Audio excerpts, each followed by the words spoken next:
It's very different than asking the questions, but the senators are using this as a platform to make their statements. So there's a Senator Hassan just a little while ago proclaiming that the measles vaccine saved 500 lives a year, that these 500 measles deaths. Well, turns out that mortality from measles, like all these infectious diseases, had dropped by well over 90% long before the vaccines even came into being. That's right. And that measles deaths were linked to malnutrition, specifically vitamin A deficiency. And there still are measles deaths today in impoverished parts of the world, but we have measles outbreaks in the United States among the vaccinated and unvaccinated. And you know what, Shannon? We haven't had a measles death in decades.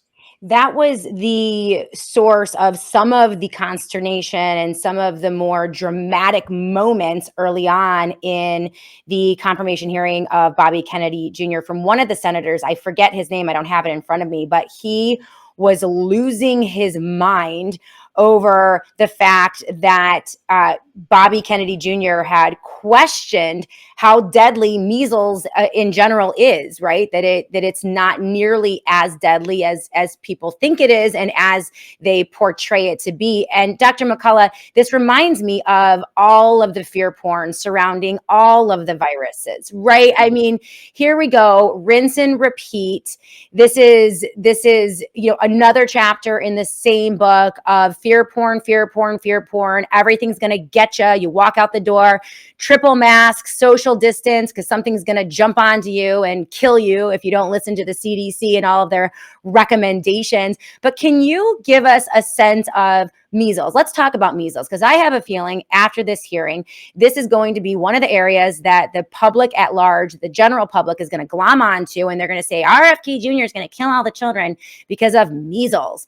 Can you give us a sense of what is the reality about measles? Is it really going to come in and kill everyone? And is it as deadly and as horrifying as some of these senators are making it out to be? One of the most accurate portrayals of measles that I've seen is the Brady Bunch episode on the measles. Remember when Bobby Brady comes home and he has measles, and Peter and everybody gets it. The boys and girls get it. And even Alice at the end gets it. And they have a laugh. They have a few days off of work or school. And of course, they're fine because they're the Brady Bunch and they're perfectly healthy. That's what we would expect today. It's basically a benign skin rash. And the measles vaccine, probably did play a role in the reducing the incidence of measles. It's spread by sharing bed sheets, by the way, like smallpox is spread to some degree through the air, but a lot of it's just close living conditions. And the currently of the measles cases that happen every year in the United States, and there's several hundred, among the vaccinated and unvaccinated. Sure. It is a policy to just routinely hospitalize them for isolation reasons. They're perfectly fine. The kids are perfectly fine. They're bored, and the pediatricians put them in the hospital. But recently, vaccine promoter Dr. Peter Hotez in Houston has put out a post that if we stop vaccinating for measles, that we're going to have this massive hospitalization rate. And he makes it sound like everyone's being hospitalized because they're so sick for measles. It's just because the policy unnecessarily hospitalized people. And it turns out majority of parents say, no, I'm not going to hospitalize my child. We're just going to go home. Remember, 2.5% of the children in the United States, Shannon, for decades have never taken any vaccines. None. Right. And the Amish, Quakers, there's some other people out of interest, maybe families that have been afflicted by vaccine injuries. They don't want any more vaccines in their kids. And those 2.5% of kids, are not plagued with measles or polio or mumps or smallpox or any of these illnesses, tetanus, diphtheria. These are legacy diseases that went away because we had improved sanitation, water, better nutrition, and just better cleanliness.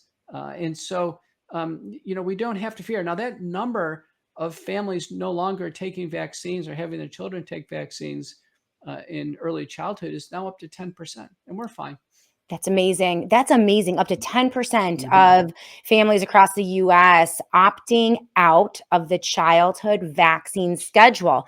Now, Dr. McCullough, is there any research that you can point to or anything that you've seen that is looking at health outcomes over the long term of unvaccinated populations that people can reference? Because clearly at least the Democrat senators who are grilling RFK right now and lighting their hair on fire, Elizabeth Warren, about childhood illnesses are going to glom onto this idea that everyone's going to die if we don't have robust vaccine mandates across the board.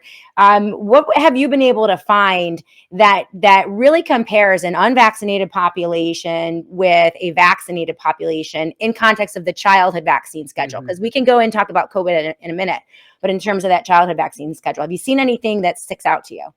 People are very interested in the outcomes of going natural. There's a huge movement in the United States to go natural on so many things, Mhm.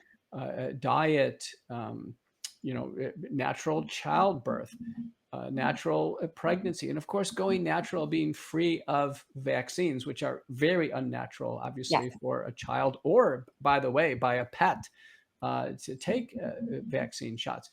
So there are now 6 papers. The most recent one is by Mawson and colleagues. It was published in the journal Science, Public Health Policy and Law, and examined about 48,000 children under age 9 who are Medicaid recipients. Mm, And there is no doubt the unvaccinated children are far healthier across an entire spectrum. Now, this analysis focused on neurodegenerative developmental diseases. They're clearly healthy and healthier neurologically. And there was a dose relationship. So, one battery of shots, 2, 3, 4, 5, the increased risks were apparent for various forms of problems like attention deficit disorder, Asperger's, autism spectrum disorder, tics, mm. seizures. And so this was, I think, clear and convincing. There is something here. While we don't know the exact cause of these illnesses, it is alarming that the rates of autism when I was a child were 1 in 10,000, and now they're 1 in 36. The CDC says it's our biggest concern in pediatrics is autism. And the medical orthodoxy cannot zero in on a cause. Right. And it's interesting. There hasn't been a lot of discussion, interestingly enough. We're going to go to break in a moment. And thank you, Dr. McCullough. I think that as we continue to study and continue to have hopefully more transparency in the federal government, particularly in HHS, radical transparency is the theme that I'm getting from Bobby Kennedy Jr. What does that mean? What does that radical transparency mean for these kind of topics, right? We're talking to Dr. Peter McCullough today on the Shannon Joy Show. It's all about the confirmation hearing in the Senate. It is live right now, so we are unable to watch it, but I've been watching it since this morning. Dr. McCullough has been keeping an eye on it as well. And when we come back, we're going to talk about that radical transparency. The reality is 10% is a massive number of opt-outs for the childhood vaccine schedule. That's unlike anything I've seen in a very, very long time. It means that the culture is moving. The attitudes and beliefs and ideas about the American people on this issue of vaccine intervention early in life for children, it's changing. Will they address this at HHS? Should RFK be nominated? That's going to be the question. Also, COVID-19. Sadly, at this moment, as I'm talking to you today, I don't think there has been a single mention of COVID-19 lockdown protocols, masking, social distancing, and the rollout of Operation Warp Speed or the COVID-19 vaccines and the death and destruction that have wreaked havoc on the nation's health over the past 4 years. That's a big gap. It's a big hole in discussion. And I want to get Dr. McCullough's thoughts on that when we come back right here on the Shannon Joy Show. Keep it tuned. We'll be back in a minute. Hey, everyone. Let's talk about something that most people don't even think about. EMF protection. Everywhere we go, we are surrounded by electromagnetic fields. Wi-Fi, cell signals, and countless other sources. If you're like me, you want to protect yourself and your family, and that's where the Faraday beanie from sat123.com comes in. Yes, it's cute, it's sassy, but it's also an EMF blocking machine. Whether you're commuting, working, or just relaxing at home, the Faraday beanie gives you an added layer of defense against the invisible waves around us. And just like everything else at sat123.com, this beanie is made with quality and care by people who value your safety. Don't wait to take control of your well-being or your family's well-being. Go to sat123.com right now. Use that promo code JOY, J-O-Y, for an extra 10% off. They have great colors, great styles, and all of your Faraday needs. So the Faraday blankets, bags, pouches, and of course, the Escape Zone beanies, which I love, love, love. I wear this every single night. 10% off right now at sat123.com. That's sat123.com. Stay safe, stay stylish, stay warm with the Faraday beanie from sat123.com.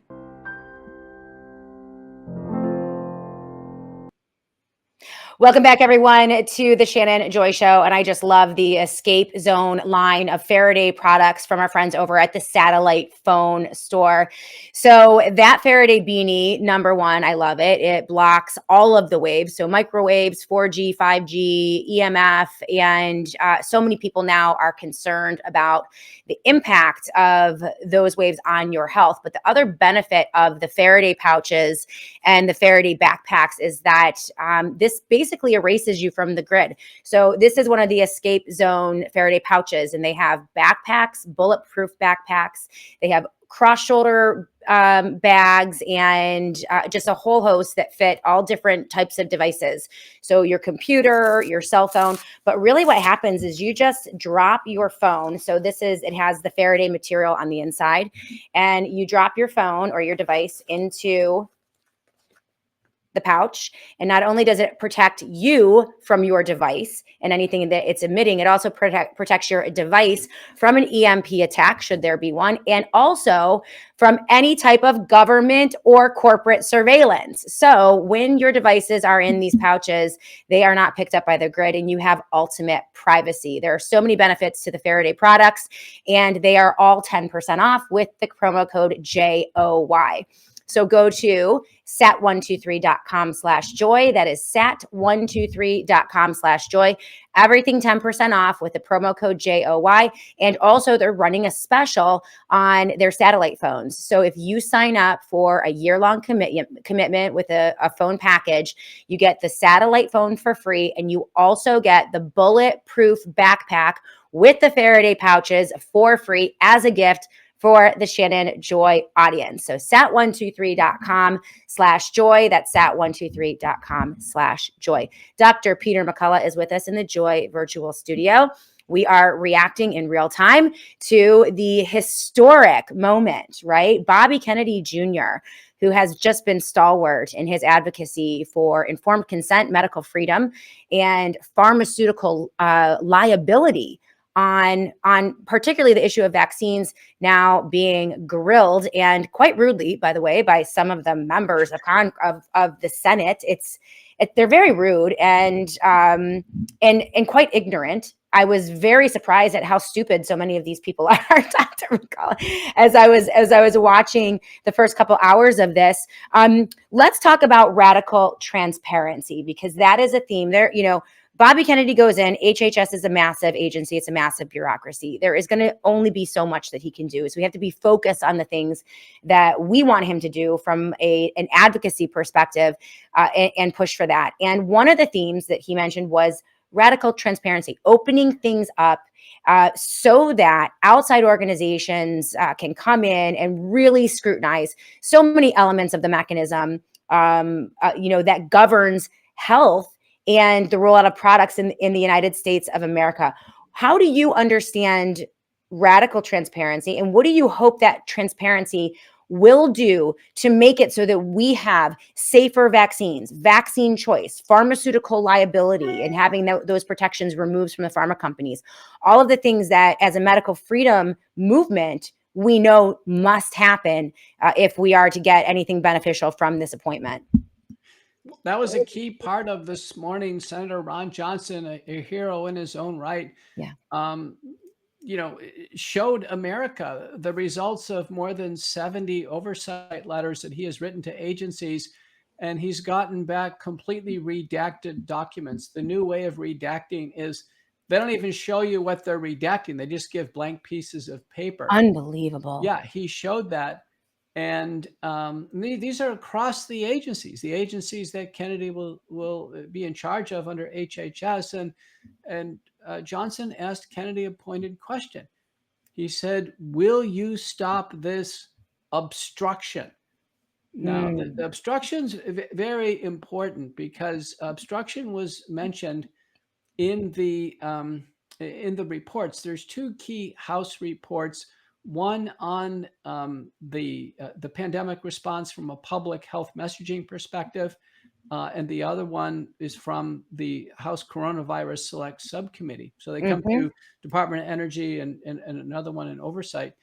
And they both concluded that our agencies obstructed investigations from the House, and certainly there were any investigations from elsewhere.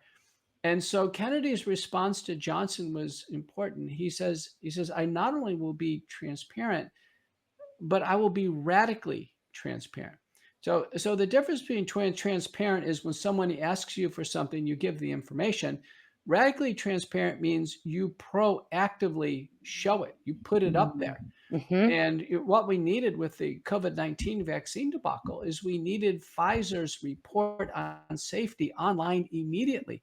Pfizer knew about 1,223 COVID vaccine deaths in the first 90 days after product release.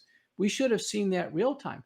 Instead, our FDA attempted in court to block release of Pfizer's dossier for 55 years. They later tried to extend that to 75 years. And it took years of effort, Aaron Siri and others, to break through and just see the Pfizer dossier. We've had obstruction in the routine childhood vaccine schedule, safety evaluations not come to the fore. And Americans have lost their trust. They've lost their trust in the childhood vaccine schedule, on whether or not it's really needed, and safety of the childhood vaccine schedule, particularly with combinations, giving multiple combinations at once. I counted up around month 15 now. A child gets hit with 16 different products. Mm. Unbelievable. I was told by a little birdie that that childhood vaccine schedule, people have asked Bobby Kennedy Jr., will you take away people's vaccines? For people who desperately want vaccines for their children and you want to jab them up 85 times before they hit 18 years old, you can have your vaccines. He said emphatically that he will not be taking away anyone's vaccine.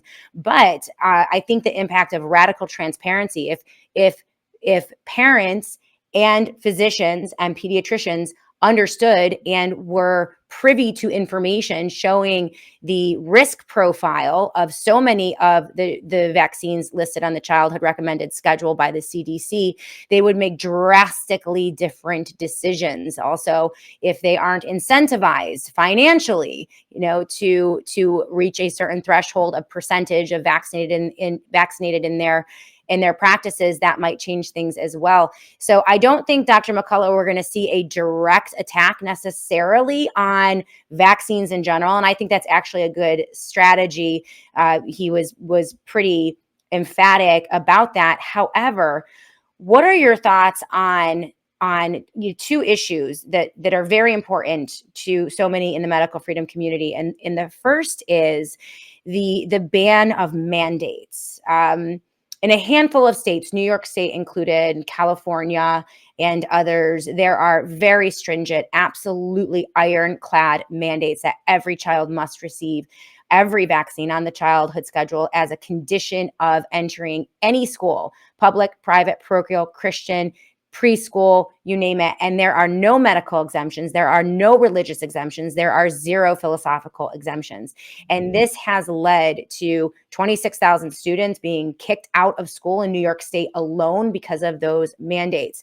Do you think, now I have heard from a little birdie that we could see a ban via potentially executive order or some other way, a full-scale federal ban of any vaccine mandate for any reason, and that includes COVID-19 vaccines or future pandemic vaccines or childhood schedule vaccines.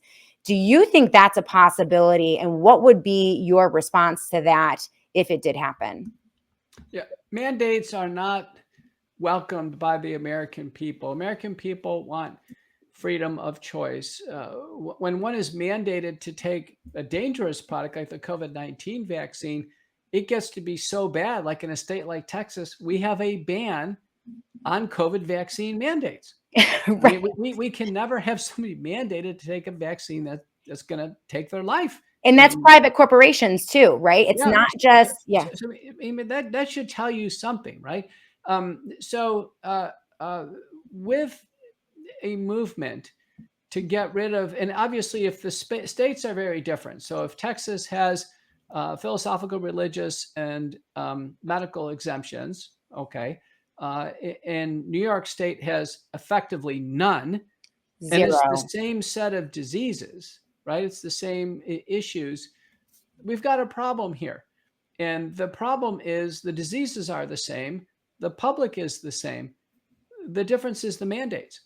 And so to just eliminate mandates altogether, the Association of American Physicians and Surgeons, of which was mentioned today in the Senate hearings, in the year 2000, 25 years ago, passed a resolution opposing all forms of medical mandates. You can't be mandated to take an antibiotic, or mandated to, to have an abortion or not have an abortion, or mandated to do any of these things, and particularly take a vaccine. Now, if that drops, I think you'll see everything depressurized. People probably won't make such a big deal about vaccines. Those who want to take them can take them, and others who want to decline, fine. Now, I think, Kennedy said, we're not going to take people's vaccines away from them. But I can tell you one move which I think would take vaccines away from people.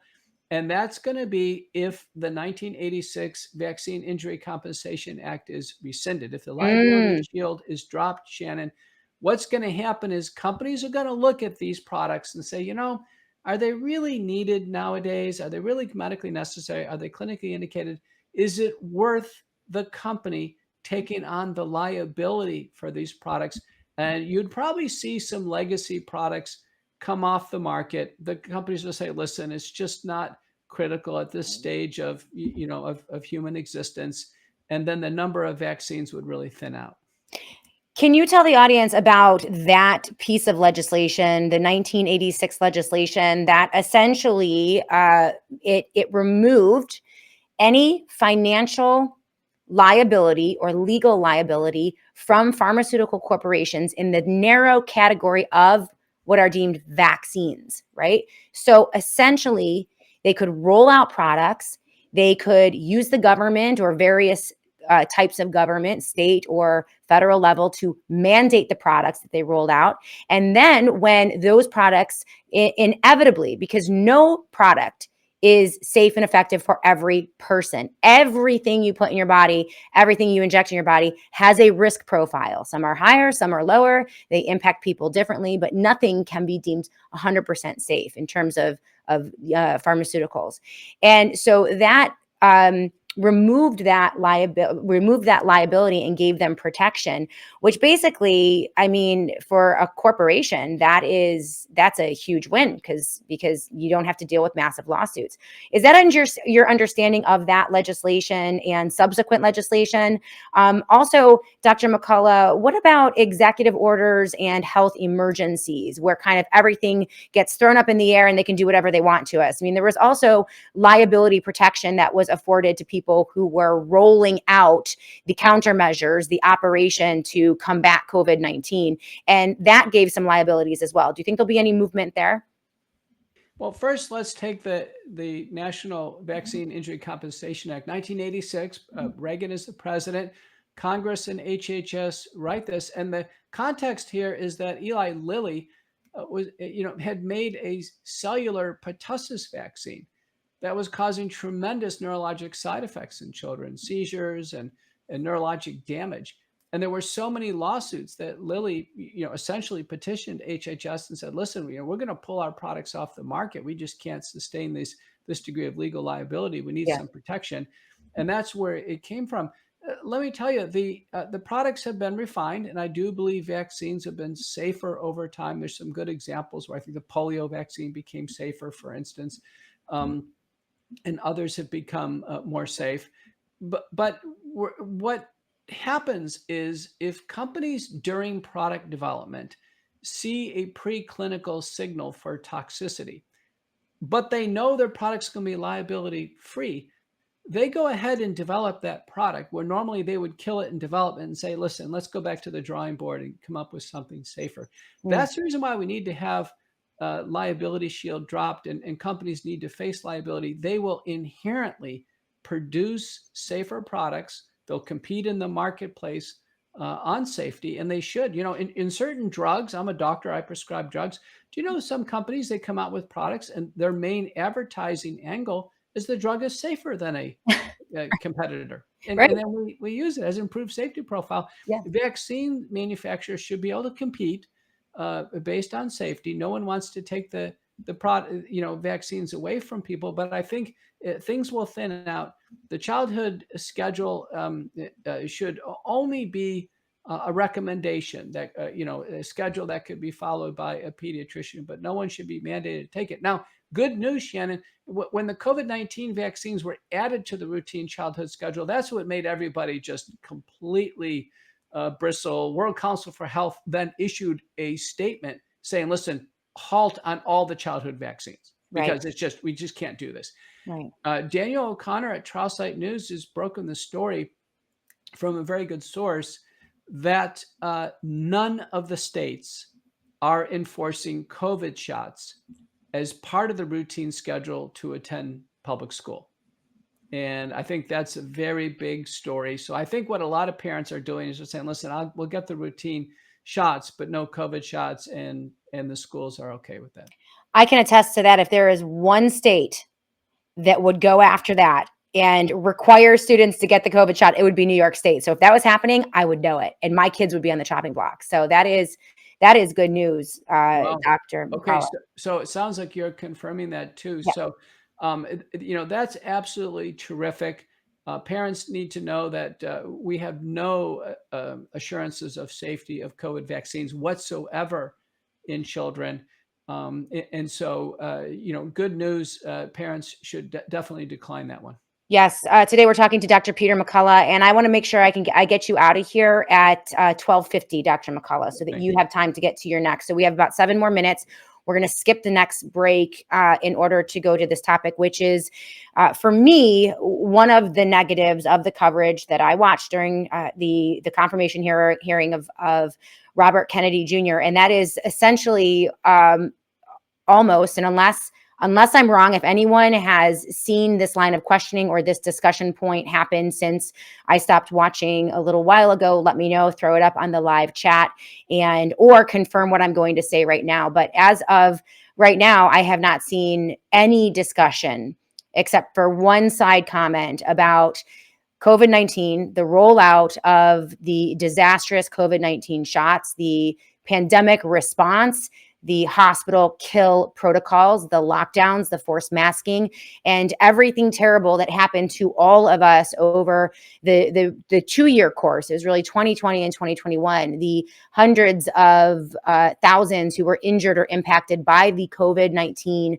shots, the mRNA technologies, the tens of thousands of people who lost their jobs because of their refusal to take the COVID-19 mRNA shots. In fact, I don't believe I saw any mention whatsoever of mRNA technologies, which we've also seen the Trump administration push out and advocate for in the disastrous press conference with Larry Ellison, founder CEO of Oracle, OpenAI CEO, and also SoftLink, as they seek to expand using a national emergency mRNA technologies to treat cancer. Okay. So, Dr. McCullough, what are your thoughts? Many in the medical freedom community are adamant that the mRNA COVID shots must be pulled from the market. They are dangerous. They don't meet safety signals. What are your thoughts on the omission of that discussion from this hearing? Are they serious about this? Will this be addressed? And then are you concerned about this administration's platforming and promoting of furthering a new mRNA technology using, yet again, the declaration of a health emergency? So far, there's been no mention of the pandemic response, or the COVID-19 vaccine debacle. Yeah. Now, if you were a senator who had taken the vaccines, had promoted the vaccines to your constituents, and you knew how bad they were now, wouldn't you remain silent on that issue? So believe it or not, the silence on the COVID vaccine debacle is a tacit admission that this has been a national health disaster. Not a single senator will touch it.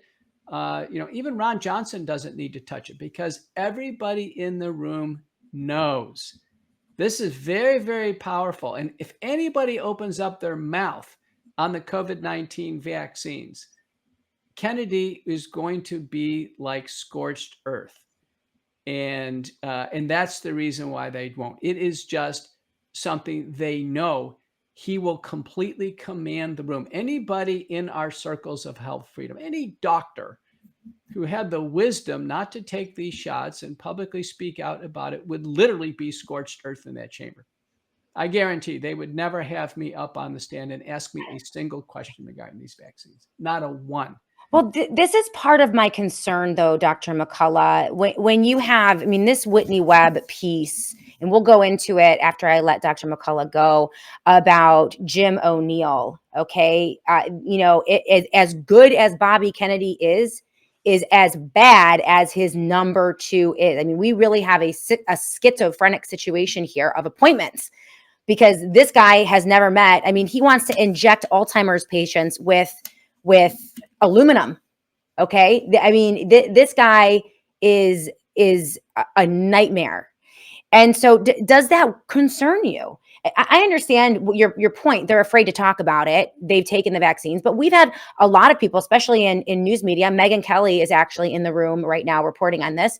Megyn Kelly took the vaccines, and she told her audience to take the vaccines, and she promoted the COVID vaccines, and then she got injured, and now she's quite happy to talk about it. She's open about it. No one would blame someone for saying, you know what, we were wrong about this. We had bad science. Now let's fix it. Well, I guess that is my question. There's no concern there for you, or do you think it's going to be? Well, it's just too big. The estimates of the COVID vaccine deaths are about 560,000 Americans. Can you imagine if you were any senator who promoted this? They promoted something that led to the loss of life. And so, yeah, Megyn Kelly and just a handful of public figures can bring themselves to some mention of it. But they typically try to balance it by saying the vaccine saved lives. So Megyn Kelly has said that. That's a false claim.